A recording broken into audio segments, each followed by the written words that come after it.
peninggalan Bapak Gereja yang juga disebut Santo Santa. Kecuali pendeta Muriwali dan gerejanya itu tidak pernah dan tidak yang ada di tanah suci, baru Anda menentang yang namanya reliks. Konyol, konyol Bapak Ibu. Bapak Ibu pernah melihat gak rombongan gereja dari gereja Protestan? Saya kurang tahu apakah gerejanya Muriwali. Mereka beribadah, ya, mereka berdoa di gereja yang disebut sebagai tempat kelahiran Yesus. Dan di situ ada sebuah batu di mana dahulu diperkirakan bayi Yesus itu lahir di situ. Ada sebuah tanda. Pertanyaannya, umat-umat Protestan datang nggak ke sana? Sorry nih, saya tidak bermaksud merendahkan. Datang ke sana nggak? Melihat itu dan mengatakan, oh Tuhan, di sini dulu Engkau lahir. Di sini dulu Yesus lahir.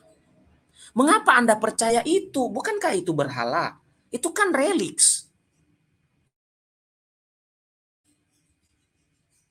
Ayo, lah.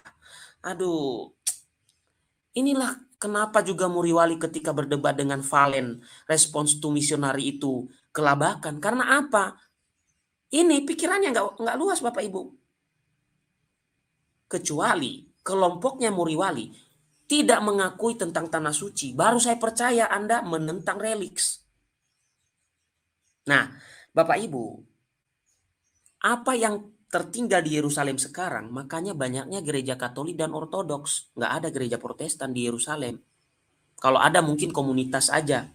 Kenapa? Itu yang memelihara reliks-reliks itu Bapak Ibu.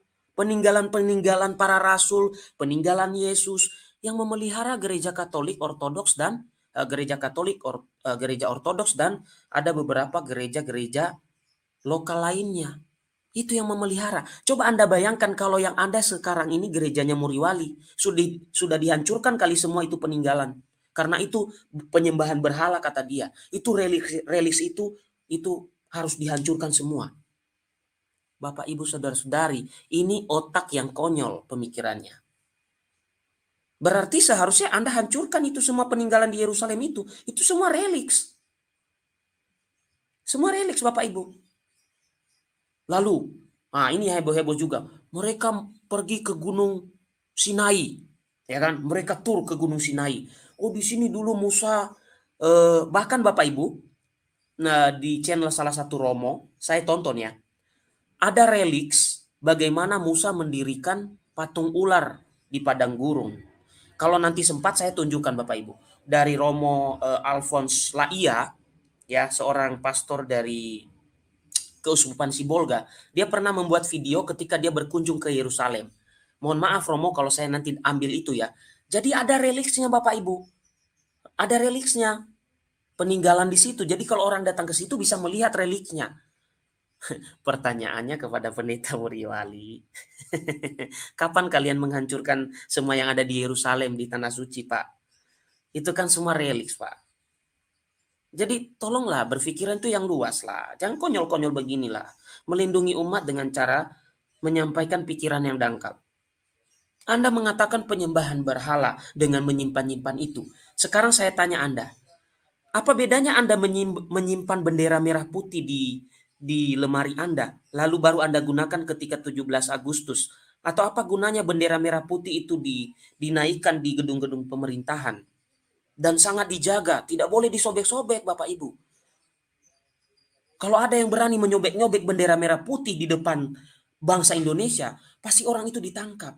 Itu pelecehan terhadap bangsa Indonesia. Itu hanya kain Pak Pendeta Muriwali. Itu kain, kain ya. Itu hanya kain. Bukan kainnya yang penting, maknanya Pak Pendeta. Sama, salib yang ada di gerejamu itu reliks. Reliks itu tidak selalu asli dari sononya gitu loh Bapak Ibu. Contoh ya, salib yang ada di gereja Pendeta Muriwali saya kira mereka yang buat sendiri. Itu bukan dari salibnya Yesus zaman dahulu. Baru asli itu kalau salibnya Yesus benaran yang dipakai. Tapi apakah itu berhala? Karena dipasang dalam gereja itu kan buatan sendiri. Itu kan reliks mengikuti salib Yesus. Bukankah itu berhala? Kenapa ditaruh di gereja? Saya baru percaya omongan Pendeta Muriwali pindah dulu jadi saksi Yehova, baru saya percaya. Karena mereka menolak salib, ya, menolak hal-hal yang berbau reliks, baru saya percaya. Lah Anda dari Calvinis, ini lucu. Lucu. Masih datang juga ke Tanah Suci. Masih melihat juga gereja-gereja Tanah Suci di sana yang menyimpan reliks-reliks peninggalan para rasul. Dan ingat Pak Pendeta Muriwali, kitab sucimu itu loh, ya, yang Anda sebutkan dalam pembahasan itu otograf itu peninggalan loh. Itu reliks loh. Itu reliks loh. Peninggalan dari para rasul, meskipun tadi Anda mengatakan ada salinan-salinan, itu tetap peninggalan. Reliks itu maksudnya adalah peninggalan dari orang-orang, dari para rasul, dari murid-murid mereka, dari bapak-bapak gereja yang masih kita pegang sampai saat ini. Kok lucu ya Anda? Nah, sekarang saya undang pengikut Pendeta Muriwali, kapan Anda menghancurkan bendera merah putih? Karena menurut pandangan otak sempit Anda, kalau kita menghormati bendera merah putih karena itu hanya kain, nah ini kan sejajar dengan omongan dia. Oh, ada peninggalan dari Santo Santa, ada tongkat, ya kan? Tadi disebut ya Bapak Ibu ya, ada tongkat, ada baju, ada jubah.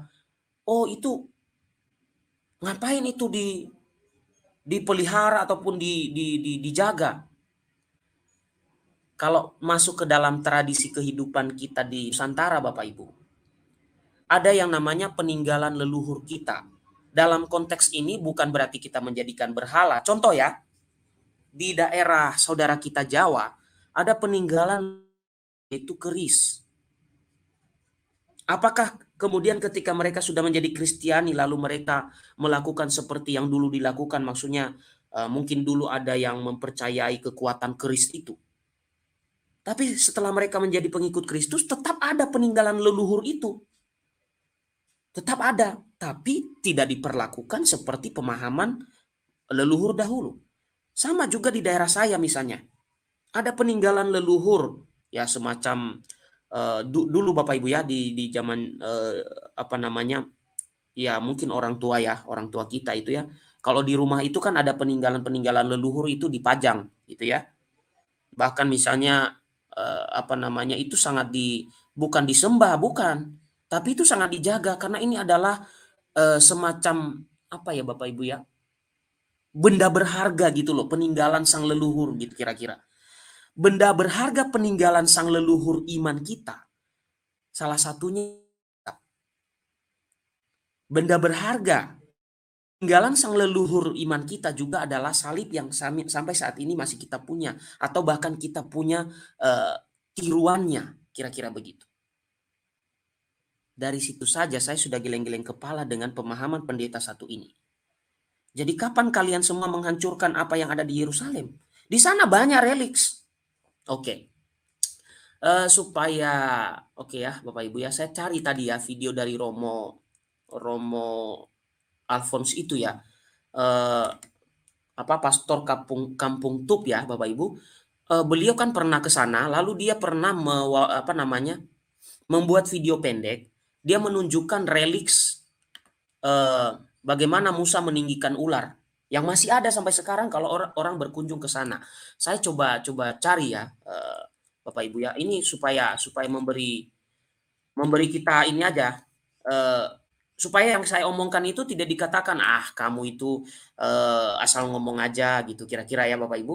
Nah, sebentar saya coba cari dulu video dari, saya tadi tidak tidak berpikiran Bapak Ibu, tapi setelah membahas ini ternyata saya butuh untuk menunjukkan itu. Sebentar. Ya. Jadi Bapak Ibu, yang ada di Yerusalem itu banyak reliks. Nah, ini nih dia nih. Saya coba buka ya Bapak Ibu ya. Nanti saya tampilkan sebentar. Oke, sebentar saya atur dulu. Jadi Bapak Ibu, semua yang ada di Yerusalem itu banyak reliks-reliks. Makanya saya tadi bilang, kapan ini pengikut Muriwali menghancurkan reliks-reliks itu? Katanya itu berhala. Kok konyol sekali pemikiranmu Pak Pendeta? Ya, kamu dokter kok, ya aduh. Dokter kok pemikirannya begitu.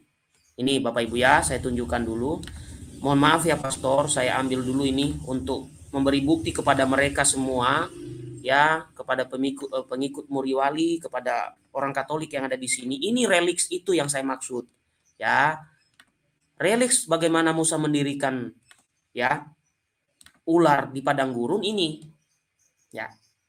Jadi kalau ada yang menolak reliks itu ada suatu tantangan bagi saya. Silakan datang ke Yerusalem dan minta orang-orang Yerusalem hancurkan semua. Baru saya percaya Anda itu penentang reliks. Ya. Nah ini, mari kita lihat ya Bapak Ibu. Romo Alphonse, mohon maaf ya. Bapak Ibu, tolong Kampung Tuk. Ini untuk menunjukkan reliks itu yang mana? Coba. Sebelum saya tunjukkan reliks yang ada dalam gereja Katolik, ini hal-hal yang sederhana dulu ya.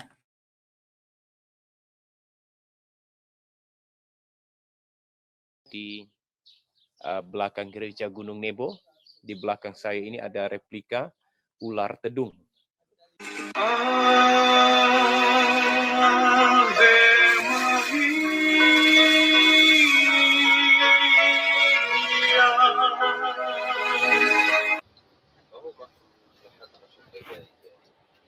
Ya, sekarang kita sudah tiba di Gunung Nebo.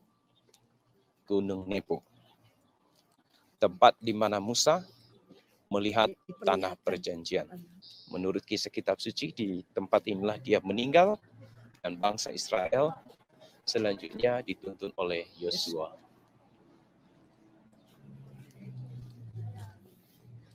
Semalam saya tidur jam 12. Buat catatan. Sayang juga kan, tidak ada catatan.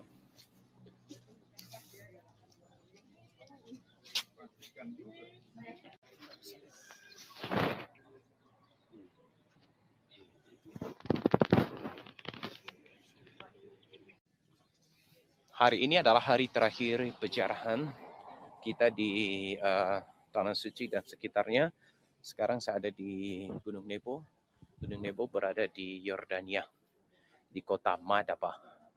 Me artinya, ya, Madaba berasal dari dua suku kata. Me artinya air dan daba buah-buahan. Nah, ini adalah Gunung Nebo, ya, Gunung Nebo, di mana dulu Musa dan bangsa Israel ketika dalam perjalanan menuju tanah terjanji sampai di tempat ini, dan di gunung inilah Allah menunjukkan kepada Musa tanah terjanji, tetapi ia tidak diperkenankan oleh Allah untuk sampai ke tanah terjanji. Tetapi Yosua lah yang akhirnya menuntun saya itu sampai ke tanah yang dijanjikan oleh Allah. Musa diyakini meninggal di gunung ini, tetapi sampai sekarang tidak ditemukan di mana tempatnya. Dari gunung inilah Musa memandang tanah terjanji. Mari kita lihat. Ya, ini. Ya. Dan di belakang saya ini adalah gereja Gunung Nebo. Ini gereja Katolik. Penampakan Gunung Nebo, di mana dulu Musa bersama bangsa Israel sampai di tempat ini, dan di sini Allah menunjukkan tanah terjanji kepada Musa, tetapi ia tidak diizinkan masuk.